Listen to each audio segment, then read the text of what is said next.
Hello guys, welcome back to our channel Fantasy World. இன்னைக்கு இந்த வீடியோல என்ன பார்க்க போறோம் அப்படின்னா ஸ்லாம் டங்க் அனிமியோட எபிசோட் 32 கான எக்ஸ்பிளனேஷன் தான். இந்த எபிசோட் ஸ்டார்டிங்ல மேருடை டீம் வந்து இன்னுமே கான்ஃபிடென்ட்டா ஆட ஆரம்பிக்கிறாங்க. டெட்சியா இருக்கிறவரை அவங்க டீமால நம்மள வந்து எதுவுமே பண்ணிக்க முடியாது, அவனை வந்து இன்னும் யாரும் தடுக்க கூட இல்ல, நம்ம தான் கண்டிப்பா வின் பண்ண போறோம் அப்படின்னு சொல்லிட்டு அவங்க கேப்டனும் நினைக்கிறான். அவன் பால் அப்படியே ட்ரிபிளிங் பண்ணிட்டே வந்துகிட்டு இருக்கப்ப அவனோட பிளாஷ்பேக் ஒன்னு காட்டுறாங்க. அவன் ஃபர்ஸ்ட் ரக்பி டீம்ல இருந்த மொமெண்ட்ஸ் அங்கேயுமே அவன் வந்து ரொம்பவே சூப்பரா ஆடுவான். அவன் எத்தனை பேர் டிஃபெண்ட் பண்ண வந்தாலும் அவங்க எல்லாருமே தாண்டி சூப்பராவே லைனை கிராஸ் பண்றான். அப்படியே அவன் அவங்க எல்லாருமே பார்த்துட்டு என்ன நீங்க விளையாண்டுட்டு இருக்கீங்க, இப்பெல்லாம் லேண்டிங் அப்படின்னா உங்களால எலிமினேஷன் ரவுண்ட்ல கூட வின் பண்ண முடியாது அப்படின்னு சொல்றான். அவங்களுமே கடுப்பாயிட்டு டெட்சியா நீ வந்துட்டு எங்க கிட்ட இப்பெல்லாம் பேசிக்கிட்டு இருக்க கூடாது, நாங்க வந்துட்டு உன்னோட சீனியர்ஸ், அதனால மரியாதையா பேச அப்படின்னு சொல்றாங்க. இவன் பேசினது அவங்களுக்கு பிடிக்காததுனால போயிட்டு 50 ரவுண்ட் ஓடு அப்படின்னு சொல்லிட்டு ஒரு சீனியருமே சொல்லிடுறாரு. இவனுமே கடுப்போட ஓடுறான். இவன் அங்க ரன்னிங் ஓடிக்கிட்டு இருக்கப்பதான் மேருடை டீமோட கேப்டன் வந்துட்டு இவனை நோட்டீஸ் பண்றான். இவனோட ரன்னிங்மே வந்து ரொம்ப ஃபாஸ்டா இருக்குது. இவன் அந்த ரக்பி கேம் அந்த அளவுக்கு சாட்டிஸ்ஃபைடா விளையாடல அப்படின்னு சொல்லிட்டு புரிஞ்சுக்கிறான். நேரம் அவங்கிட்டே போயிட்டு பேஸ்கெட் பால் விளையாடுறதுக்கு கூப்பிடுறான். உன்னோட ரக்பி டீம் வந்து ரொம்பவே வீக்கா தான் இருக்கு, அவங்களால கண்டிப்பா நேஷனல் சாம்பியன்ஷிப்க்கு போய்க்க முடியாது, ஆனா பேஸ்கெட் பாலுக்கு நம்ம கிட்ட நல்ல டீம் இருக்கு, நீ வந்து அங்கவா அப்படின்னு கூப்பிடுறான். இவனுமே அதுக்கப்புறமா தான் அவன் மைண்ட் மாத்திட்டு பேஸ்கெட் பால் விளையாடுறதுக்காக வந்திருக்கான். இப்ப மறுபடியும் மேட்சை காட்டுறாங்க. அவங்க கேப்டன் வந்து பால் தூக்கி மறுபடியும் டெட்சா கிட்ட பாஸ் பண்றான். அவங்க கேப்டனுமே வந்துட்டு கடந்த ஒரு வருஷமா நான் வந்துட்டு இவனுக்கு ரொம்பவே நல்ல ட்ரைனிங் கொடுத்திருக்கேன், மத்த ஹை ஸ்கூலர்ஸோட கம்பேர் பண்றப்ப இவன் வந்துட்டு ஒரு பவர்ஃபுல்லான ஃபார்வர்டராவே இருப்பான் அப்படின்னு சொல்லிட்டு நினைக்கிறான். கேம்குள்ள மறுபடியும் இப்ப ஹானமிச்சிக்கு ஒரு ஃபவுல் கொடுத்துறாரு ரெஃபரி. அவன் வந்துட்டு மறுபடியும் டெட்சியாவை தள்ளி விட்டுருக்கான். இவன் மறுபடியும் ஃபவுல் ஆயிட்டானா அப்படின்னு சொல்லிட்டு ஆயக்கோ சொல்றான். அவனுக்கே தெரியல இது ஃபவுல்னு சொல்லிட்டு அப்படின்ட்டு கோவரே சொல்றான். ஹானமிச்சி இப்ப 3 ஃபவுல் ஆயிட்டானே, ரொம்பவே மோசம், இப்படியே போச்சு அப்படின்னா அப்படின்ட்டு ஆயிட்டா நினைக்கிறான். ஹானமிச்சி மறுபடியும் டெட்சியாவை பார்த்தா முறைச்சுக்கிட்டே இருக்கிறான். அக்காகி ஹானமிச்சி கிட்ட வந்துட்டு டே அவன் வேணும்னே தான் கோவப்படுத்துறான், நீமே இப்படி கோவமாய் ஃபவுல் வாங்கிட்டு இருக்க பாரு, ஒழுங்கா ஃபவுல் வாங்காம விளையாடுறா அப்படின்னு சொல்லிட்டு சொல்றான். அவன் இதுக்கெல்லாம் பதில் சொல்லி ஆகணும் பாருங்க அப்படின்னு சொல்லிட்டு ஹானமிச்சி சொல்றான். முதல்ல வாய மூடுறா, இது என்ன சண்டே அணி சண்டை போட்டுக்கிட்டு இருக்க அப்படின்னு சொல்லிட்டு அக்காகி சொல்றான். நேரவே அப்படியே அங்க கோச் சான்ஸை பார்த்தா அவர் வந்துட்டு பாத்துக்கிட்டே இருக்காரு. இவனை அவரை பார்த்தோன்னே விசிரிச்சுக்கிட்டே எங்க பாருங்க நான் வந்துட்டு சண்டையில எதுவும் போட போறோம் இல்ல, நான் வந்துட்டு அமைதியா தான் இருப்பேன், நான் வந்துட்டு நல்ல பையன் தான் அப்படின்னு சொல்லிட்டு ஹானமிச்சி சொல்றான். அடுத்த நாளிலேயே மேருடை டீமோட கேப்டன் டெட்சா கிட்ட வந்துட்டு அந்த சவுப்பு முடிய நம்ம 5 ஃபவுல் ஆக்கி வெளியே அனுப்புறதுல ஒரு மேட்டர் கிடையாது, அவன் இருந்தாலும் இல்லனாலும் டீம் வந்துட்டு ஒன்னா தான் இருக்க போகுது, நம்ம வந்துட்டு அவனுக்கு பதிலா வேற யாரையும் இந்த மாதிரி ஃபவுல் ஆக்கி வெளியே தள்ள பார்க்கணும் அப்படின்னு சொல்லிட்டு சொல்றான். அதுலயே அவங்களோட மெயின் டார்கெட்டே வந்துட்டு ரூகாவா மேலதான் இருக்குது. ரூகாவா தான் இப்ப அந்த டெட்சாவை மார்க் பண்றதுக்கு நின்னுகிட்டு இருக்கான். ரூகாவா இதுக்கு எப்படி ரியாக்ட் பண்ண போறான்றத பாக்குறதுக்கு நான் ரொம்பவே ஆர்வமா இருக்கேன் அப்படின்னு சொல்லிட்டு மாக்கி நினைக்கிறான். அப்போ மேருடை டீமோட கேப்டனுமே வந்துட்டு பாலத்துக்கு டெட்சா கிட்ட தான் பாஸ் பண்ண ட்ரை பண்றான். அதை ரூகாவா பறந்து ஜம்ப் பண்ணி கேட்ச் பண்ணிடுறான். டெட்சா தான் அவனை டிஃபெண்ட் பண்றதுக்கு நின்னுகிட்டு இருக்கான். இவன் வந்துட்டு ஜம்ப் பண்ணி எல்லாம் ஷூட் பண்ணல, அப்படியே பால கீழ கூடி ஷூட் பண்ணிட்டு போயிடுறான். மேருடை 46 சோகோக்கு 50ன்னு சொல்லிட்டு மறுபடியும் சோகோக்கு லீடிங் வந்துடுறாங்க. ரூகாவாவும் டெட்சாவை பார்த்துட்டு நீ ரொம்பவே ஈஸியா தான் இருக்கிற, அட்லீஸ்ட் எங்க டீமோட நம்பர் 10 நீ நல்லா தான் விளையாடுற அப்படின்னு சொல்றான். அடுத்த ரேலியில பால டெட்சா தான் ட்ரிபிளிங் பண்ணி கொண்டு வந்துகிட்டு இருக்கான். நீ வந்து எதுவும் ரஷ் பண்ணாம பொறுமையா மட்டும் இருந்து ஷூட் பண்ற அப்படின்னு சொல்லிட்டு அவங்க கேப்டனும் கூட ஓடி வந்துகிட்டு இருக்கான். இவன் பால வந்துட்டு 3 பாயிண்டர் ஷூட் பண்ணலாம் அப்படின்னு சொல்லிட்டு லைனுக்கு வெளிய இருந்து 3 பாயிண்டருக்கு கரெக்டா ஷூட் பண்றான். அந்த பால் வந்துட்டு பேஸ்கெட் குள்ள விழாம அப்படியே வெளியே வருது. அந்த பால டெட்சியாவை ரீபவுண்ட் ஆட விடாம அவனுக்கு முன்னாடி ரூகாவா வந்துட்டு சூப்பராவே ஒரு ஸ்கிரீன் அவுட் வச்சுட்டு அவன் ஃபர்ஸ்டா ஜம்ப் பண்ணி பால ரீபவுண்ட் ஆடிறான். டேய் டெட்சியா என்னடா பண்ணிக்கிட்டு இருக்க, அவன் கிட்ட போய் இவ்வளவு மோசமா விளையாண்டுட்டு இருக்க அப்படின்னு சொல்லிட்டு கோச்சிங் கத்துறாரு. உடனே பால் எடுத்து நம்ம அட்டாக் பண்ண போவோம் அப்படின்னு சொல்லிட்டு ரூகாவா தான் இப்ப பால ட்ரிபிளிங் பண்ணி கொண்டு வந்துகிட்டு இருக்கான். அவன் கூடவே தான் டெட்சியா ஓடி வரான். கொஞ்ச தூரம் அவன் ஓடி வந்துட்டு பாலத்துக்கு ரியோட்டா கிட்ட பாஸ் பண்ணிடுறான். ஹானமிச்சி வந்துட்டு எனக்கு பாஸ் பண்ணுங்க அப்படின்னு சொல்லிட்டு கேக்குறான். ரியோட்டாவும் வந்துட்டு மிச்சிக்கு பாஸ் பண்ணிடுறான். மிச்சி கிட்ட இவன் வந்துட்டு எனக்கு பாஸ் பண்ணுங்க அப்படின்னு கேக்குறான். மிச்சி ஹானமிச்சி கிட்ட எல்லாம் பாஸ் பண்ணாம டைரக்டா அக்காயிக்கு பேஸ்கெட்டுக்கு பக்கத்துலயே பாஸ் பண்ணி விட்டுறான். அக்காயி அப்படியே ஜம்ப் பண்ண வேகத்துக்கு பால சூப்பராவே டங்க் பண்ணிடுறான். செண்டோமே இதை பார்த்துட்டு சொல்றேன் ரூகாவா வந்துட்டு அந்த மொட்டை மண்டையோட வீக்னஸ் என்னன்னு சொல்லிட்டு கண்டுபிடிச்சிட்டான்னு நினைக்கிறேன் அப்படின்ட்டு. என்னது அது அப்படின்னு சொல்லிட்டு ஐடாவுமே செண்டோ கிட்ட கேக்குறான். அவன் வந்துட்டு அவனோட ஃபுல் பவரை யூஸ் பண்ணி அவனோட ஸ்பீடை யூஸ் பண்ணி வெறும் ஸ்ட்ரைட் கோட் மட்டும் தான் வேகமா ஓடி வரான். அவன் பால நேரா மட்டும் தான் ட்ரிபிள் பண்ணிட்டு வரானே தவிர எந்த பக்கமும் பெருசா ட்ரிக் எல்லாம் யூஸ் பண்ணவே இல்ல, ஸ்ட்ரைட்டா மட்டும் தான் வந்துகிட்டே இருக்கான். அதனால ரூகாவா வந்துட்டு அவன் ஈஸியாவே ஸ்டீல் பண்ணிடுவான் பால் அப்படின்னு சொல்றான். அதே மாதிரி ரூகாவா ஒரு பால ஸ்டீல் பண்றான். அந்த பால் வந்துட்டு இப்ப அக்காகி கிட்ட இருக்குது. அக்காகி 3 பேர் டிஃபெண்ட் பண்ணிக்கிட்டு இருக்காங்க. மிச்சி வந்துட்டு எனக்கு பாஸ் பண்ணு அப்படின்னு சொல்லிட்டு கேக்குறான். இவனுமே வந்துட்டு அவனுக்கு பாஸ் பண்ணிடுறான். மிச்சிக்குமே டெட்சியா தான் மார்க் பண்ண வரான். ஆனா அவனோட வீக்னஸ் தான் இவங்களுக்கு நல்லாவே தெரிஞ்சு போச்சு. இப்ப அவன் எப்படி நேரா தான் வருவான் அப்படின்னு சொல்லிட்டு அவன் கிட்ட கொஞ்சம் ஃபேக் கட்டிட்டு முன்னாடி ஓடி வந்து ஒரு பாயிண்ட் ஷூட் பண்ணிடுறான். இன்னுமே மேருடை 46 பாயிண்ட்ல இருக்காங்க. சோகோக்கு 57 பாயிண்ட் போயிடுறாங்க.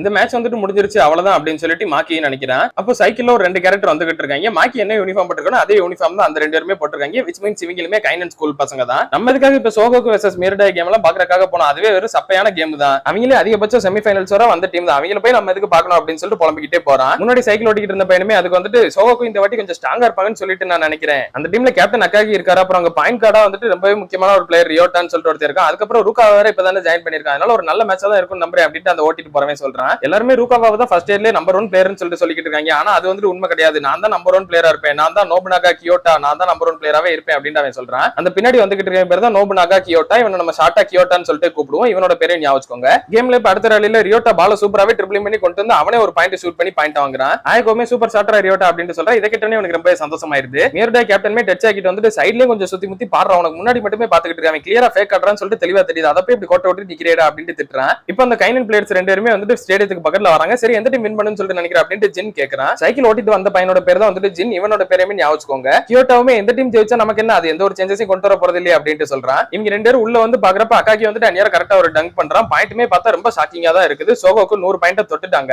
மேருடை வந்துட்டு இன்னுமே 47 பாயிண்ட்ல தான் தான் இருக்காங்க. சோகோக்கு வந்துட்டு அவங்கள வச்ச இடத்துல வச்சுக்கிட்டு இருக்காங்க. ஒரு பாயிண்ட் கூட அடுத்து எடுக்க விட மாட்டேங்கிறாங்க. 147 அப்படின்னு சொல்லிட்டு கியோட்டோ வந்துட்டு கேக்குறான். நான் தான் சொன்னேன்ல சோகோக்கு ஸ்ட்ராங்கா இருப்பாங்க அப்படின்ட்டு ஜின் சொல்றான். மாக்கியுமே அப்ப இவங்க பின்னாடி வந்துட்டு நீங்க ரெண்டு பேரும் லேட்டா வந்துட்டீங்க அப்படின்ட்டு சொல்றான். கேப்டன் நீங்க இங்க தான் இருக்கீங்களா அப்படின்னு சொல்லிட்டு இவங்க ரெண்டு பேரும் கேக்குறாங்க. ஆமா நீங்க வந்துட்டு இன்ட்ரெஸ்டிங்கான பார்ட்டியை வந்துட்டு மிஸ் பண்ணிட்டீங்க அப்படின்ட்டு மாக்கி சொல்றான். மியூர்டை பிளேயர்ஸ் எல்லாருமே வந்துட்டு ரொம்பவே டயர்ட் ஆயிடுறாங்க. அக்காகி அவங்க கேப்டன் கிட்ட வந்துட்டு எங்களையாடா வீக்னு சொல்லிட்டு சொன்னா இதுதான் சோகோக்கோட உண்மையான ஸ்ட்ரென்த் அப்படின்ட்டு சொல்றான். ஓசுமியா அவன் டீம்மேட்ஸ் கிட்ட நம்ம இந்த மேட்சை பார்க்க வந்து ஒருத்தா தான் இருந்தது, நம்ம லேண்டா சோகோக்கு இது கிடையாது அப்படின்ட்டு சொல்றான். ஐடோவுமே இப்ப என்னோட ரெக்கார்ட்ஸ் எல்லாத்தையுமே நான் மாத்தி எழுதி ஆகணும், எல்லாருமே இப்ப வேற லெவல்ல விளையாண்டுட்டு இருக்காங்க அப்படின்னு சொல்லிட்டு அவனுமே வேற மாதிரி நோட்ஸ் எல்லாம் எடுத்துக்கிட்டு இருக்கான். அடுத்த ரேலியில பால் வந்துட்டு ரியோட்டா கிட்ட இருக்குது. அவங்க கிட்ட ரெண்டு டிஃபென்சரும் அவன் பால தூக்கி ஹானமிச்சி கிட்ட பாஸ் பண்ணிடுறான். நான் எந்த அளவுக்கு ஜீனியஸ் அப்படின்றத என்னோட டங்க் மூலமா இப்ப நான் எல்லாருக்கும் காட்டுறேன் பாரு அப்படின்னு சொல்லிட்டு ஹானமிச்சி நினைக்கிறான். பட் அவங்க கேப்டன் வந்துட்டு கரெக்டா அவனை மார்க் பண்ணிக்கிட்டு நிக்கிறான். ஹானமிச்சிக்கு ரொம்பவே கடுப்பா போகுது. அவன் எவ்வளவுதான் ட்ரை பண்ணாலும் இவனை தாண்டி போகவே முடியல. ஏன்டா என்னை வந்துட்டு இன்னைக்கு ஒரு பாயிண்ட் கூட நீ ஸ்கோர் பண்ணவே விட மாட்டேங்க அப்படின்னு சொல்லிட்டு கேட்கறான். இதனடா கேள்வி, நான் உன்னை டிஃபெண்ட் பண்ணிக்கிட்டு இருக்கேன், என்னோட வேலை இதுதான்டா லூசு பையல அப்படின்னு சொல்லிட்டு அவன் சொல்றான். அப்ப அவன் வந்துட்டு ஹானமிச்சியை புஷ் பண்ற மாதிரி அவனை லைட்டா கால்ல தட்டிக்கிட்டே இருக்கிறான். அது வந்து ரெஃப்ரி கண்ணுக்கு தெரியல. ஹானமிச்சிக்கு அவன் இந்த மாதிரி பண்ணிக்கிட்டு இருந்தது சுத்தமா பிடிக்கவே இல்ல. அவன் கால்ல அடிச்சுக்கிட்டே இருக்கிறதுனால இவன் ரொம்பவே கடுப்பாயிட்டு அப்படியே அவன் கையை வந்து லைட்டா பின்னாடி ஏத்திடுறான். அவனோட மூஞ்சிலே அடிச்சிடறான். ரெஃப்ரி வந்துட்டு இது அழகாவே பார்த்துட்டு ஹானமிச்சிக்கு அடுத்த ஒரு ஃபவுலுமே கொடுத்துறாரு. இதோட ஹானமிச்சி வந்துட்டு 4 ஃபவுல் வாங்கிட்டு அவன் அப்படியே ரெஃப்ரியை பார்த்து முறைக்கிறான். ரெஃப்ரியே பயந்துறாரு. எதுக்கு இவன் மட்டும் என்னை அடிக்கிறான், அப்பலாம் நீங்க ஃபவுல் கொடுக்க மாட்டீங்க, இதுக்கு மட்டும் ஃபவுல் கொடுக்கீங்க அப்படின்னு சொல்லிட்டு மறுபடியும் ரெஃப்ரி கிட்ட ஆர்கியூ பண்றான். ரியோட்டாம அவன் வந்துட்டு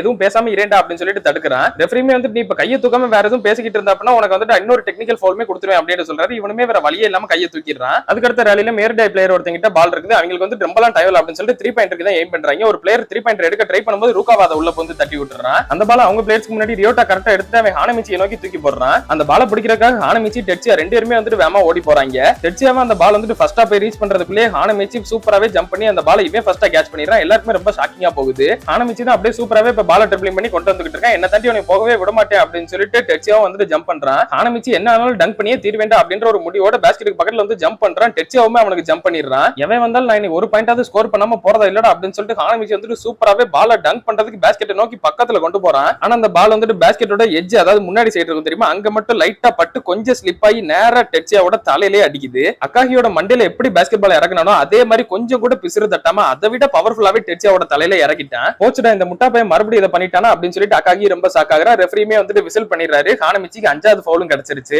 எந்த ஸ்டேடியம்ல எல்லா ஆடியன்ஸ் முன்னாடி பாப்புலர் ஆகணும்னு சொல்லிட்டு நினைச்சானோ அதே ஆடியன்ஸ் எல்லாருமே இவனை பார்த்து நல்லா சிரிச்சுக்கிட்டு இருக்காங்க. டெட்சியாவால இதுக்கப்புறம் திரும்ப எந்திக்கவே முடியல. அவன் அப்படியே நாக்குல நுர தள்ளி போன மாதிரி ரொம்பவே மோசமான கண்டிஷனுக்கு போயிடுறான். இதை இவன் வந்துட்டு வேணும்னே தான் பண்ண அப்படின்னு சொல்லிட்டு மேர்டை டீமோட கோச் அவங்க டீம் பிளேயர்ஸ் எல்லாம் ரொம்பவே கோவமாகறாங்க. இல்ல நான் வேணும்னே எல்லாம் பண்ணல அப்படின்னு சொல்லிட்டு ஹானமிச்சி சொல்ல பாக்குறான். பட் அவனால ஒண்ணும் சொல்ல முடியல. ரெஃப்ரியுமே வந்துட்டு இவன் வந்துட்டு இந்த கேம்ல இருந்தே டிஸ்மிஸ் அப்படின்னு சொல்லிட்டு சொல்லிடுறாரு. கொரில்லா நான் வேணும்னே பண்ணலன்னு சொல்லிட்டு அவர்கிட்ட சொல்லுங்களேன் அப்படின்னு சொல்லிட்டு ஹானமிச்சி கேக்குறான். அக்காகி ரெஃப்ரி கிட்ட போயிட்டு இது வந்துட்டு உண்மையிலே டிஸ்குவாலிஃபை பண்ற ஃபவுல் தானா அப்படின்னு சொல்லிட்டு கேக்குறான். இந்த ஃபவுல் எதுக்கு தருவாங்க அப்படின்னா மெயினா வந்துட்டு வேணும்னே யாரையாவது அட்டாக் பண்ணா ஒரு பர்பஸோட அட்டாக் பண்ணா மட்டும் தான் இந்த ஃபவுல் தருவாங்க. டைரக்டாவே மேட்ச் விட்டு அப்படியே டிஸ்மிஸ் பண்ணிடுவாங்க. ஹானமிச்சி அவங்க டீம்ல நல்லா விளையாடுற ஒரே ஒரு பிளேயர் இந்த மாதிரி மண்டையில பயங்கரமா அடிச்சிருக்கான். அப்படியே இது வேணும்னே தான் பண்ணிருப்பான் அப்படின்னு சொல்லிட்டு தான் ரெஃப்ரி வந்துட்டு அவனை டிஸ்மிஸ் பண்ணவே செய்றாரு. நான் வந்துட்டு அது வேணும்னே பண்ணல அப்படின்னு சொல்லிட்டு ஹானமிச்சி ரெஃப்ரி கிட்ட போய் பேசுறான். நீ எப்படி பண்ணன எனக்கு என்னடா, எப்பனாலுமே உனக்கு நார்மல் ஃபவுல் கொடுத்தா கூட இது 5வது ஃபவுல், எப்பனாலும் நீ வந்துட்டு கேம் விட்டு வெளியே தான் போற, ஒழுங்கா வெளியே போட அப்படின்னு சொல்லிட்டு ரெஃப்ரியே கடுப்பாயிடுறாரு. யாரா இவனை பாக்குறப்ப ரொம்பவே ஃபன்னியா இருக்குது அப்படின்னு சொல்லிட்டு கியோட்டாவும் நல்லா சிரிச்சுக்கிட்டு இருக்கான். அடுத்து கொஞ்ச நேரம் லேண்ட் ஆனதுக்கு அப்புறமா இப்ப டைமே வந்துட்டு கம்ப்ளீட் ஆகுது. ஃபைனலி சோகோக்கு வந்துட்டு 114 பாயிண்ட், மியூர்டை வந்துட்டு 51 பாயிண்ட் சொல்லிட்டு சோகோக்கு தான் ஒன் சைடாவே இந்த கேமை வின் பண்ணிடுறாங்க.